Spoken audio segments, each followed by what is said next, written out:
Yesterday, March 6, we had a 35.9% positivity rate with some 723 Jamaicans testing positive for the coronavirus. Let that sink in. Let it sink in that that positivity rate means that our hospitals are going to come under pressure, significant pressure. Let it sink in that our public health workers, our nurses, our doctors are going to find it very difficult to cope with those who come in and need medical care. Let it sink in that it means longer waits. It means persons having to suffer for longer periods before they can get a bed. And generally speaking, a health system that is going to experience significant stress and fatigue. Ladies and gentlemen, Jamaicans, the truth is we're not trying hard enough. I accept that the government has a responsibility. But let us be clear, a lot of the spread that is taking place in this country is because too many of us are ignoring the need for personal responsibilities. I just drove through Halfway Tree, and for every one person I saw in the center, only 10% were wearing their mask. That's 1 in 10. That's not good enough.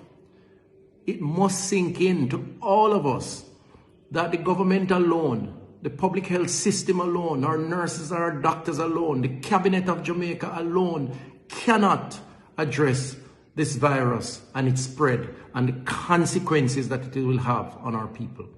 It must sink in that 723 persons in one day, and more importantly, over 3 out of every 10 persons tested are positive, means that corona is right across the length of our population.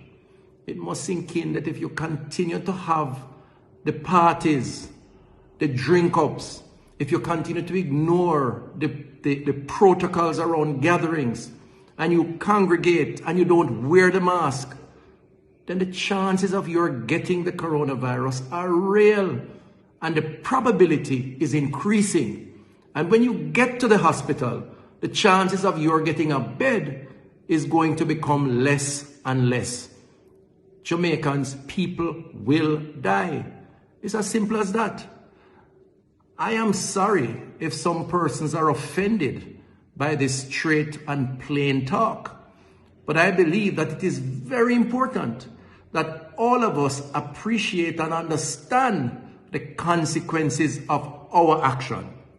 This is not an attempt to rid government of its responsibilities, contrary to what some may say or some may think. The truth is, we do not have enough policemen or soldiers to police every shop in Jamaica, to police every beach in Jamaica, to look over every single individual in this country. And it is downright unfair for persons to blame our public health officials, our public health team, our doctors and our nurses when they cannot get through at the hospital because they are there because they went to the party that they should not have gone to, or to the beach or the funeral that they shouldn't have congregated at, and have picked up the virus, and then they expect the government or the public health system to solve the problem. And if we don't do it, we get costs. So yes, I am saying 723, March 6, a 35.9% positivity rate. I really hope that will sink in. And it will sink in our consciousness to help us to understand the importance of personal responsibilities. You know, in many countries throughout the world, there is total lockdown when you have spread of this kind. This country, this government took the decision that people have to work. They have to go about their business. It is possible without spreading the virus if they obey the protocols.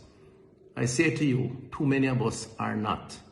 So 723 is a defining moment for us. And yes, I'm saying, let it sink in. And hopefully, in sinking in, many of us will understand why it is that we need to do better. We will continue to do what we must as a public health system, as a government. We will work hard to provide the beds, to ensure that the doctors are alert, to ensure that you get triaged or looked after when you turn up. But the reality is there's so much and no more of us. There's so many beds and no more beyond a certain point.